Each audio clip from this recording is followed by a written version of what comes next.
कभी कभी इंसान सब कुछ जोड़ते जोड़ते खुद को खो देता है। आज की कहानी एक ऐसे आदमी की है जिसके पास बहुत कुछ था, लेकिन समझ बहुत देर से आई। ये कहानी है लालचपुर गांव की और वहां रहने वाले धनराज साहू की। लालचपुर एक छोटा सा शांत और खुशहाल गांव था। सुबह होते ही खेतों में काम शुरू हो जाता और गलियों में बच्चों की हंसी गूंज उठती। लेकिन इस गांव में एक नाम ऐसा था जो हमेशा चर्चा में रहता था, धनराज साहू। भाई, धनराज से कुछ मांगना है तो पहले सोच लेना। हाँ, क्योंकि वहां से ना पैसा निकलता है न मुस्कान। धनराज की दुनिया उसकी तिजोरियों तक सीमित थी। हर रात वो अपने सिक्कों को देखता, उन्हें गिनता और फिर चैन की नींद सोता। सब सुरक्षित है, एक भी सिक्का कम नहीं। उसे लगता था पैसा रहेगा तो कोई परेशानी नहीं आएगी। धनराज की पत्नी अक्सर उदास रहती। धनराज, इतनी दौलत के बाद भी हम ऐसे क्यों जी रहे हैं? खर्च करने से अमीर नहीं बनते, बचाने से बनते हैं। लेकिन हर चीज बचाई नहीं जाती, कुछ चीजें जीने के लिए होती हैं। धनराज चुप रहा और उसी चुप्पी में रिश्ते धीरे धीरे खामोश होते चले गए।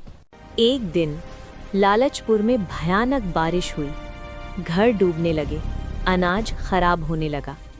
कुछ लोग मदद मांगते हुए धनराज के घर पहुंचे। धनराज भाई, थोड़ी मदद कर दो। अभी नहीं, देखेंगे बाद में। दरवाजा बंद हो गया, लेकिन उस रात धनराज की नींद खुली ही रही।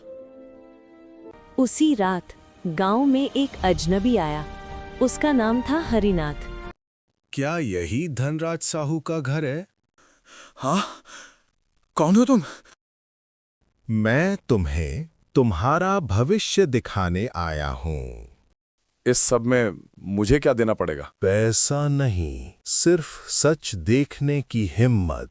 धनराज हंसा। मुझे किसी चीज से डर नहीं। अचानक सब कुछ बदल गया। धनराज ने खुद को एक बड़े कमरे में देखा। वो बूढ़ा था, कमजोर था और अकेला। ये जगह कौन सी है? ये तुम्हारा कल है। इतना पैसा, फिर भी कोई नहीं। क्योंकि जब किसी को दिया नहीं तो आखिर में कोई बचा नहीं।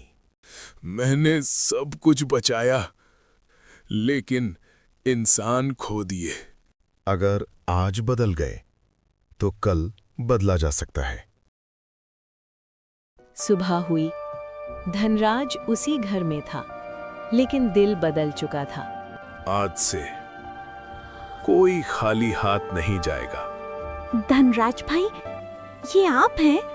हाँ, और आज मैं थोड़ा हल्का हूं। उस दिन के बाद लालचपुर ने एक नया धनराज देखा। वो जोड़ा नहीं, अब बांटता था और बदले में सम्मान, दोस्ती और सुकून पाया। सीख: पैसा जरूरी है, लेकिन इंसान उससे ज्यादा। जो बांटता है वही सच में अमीर होता है। अगर आपको ये कहानी पसंद आई हो तो लाइक और शेयर जरूर करें और ऐसी ही नई कहानियों के लिए हमारे चैनल को सब्सक्राइब करें। धन्यवाद।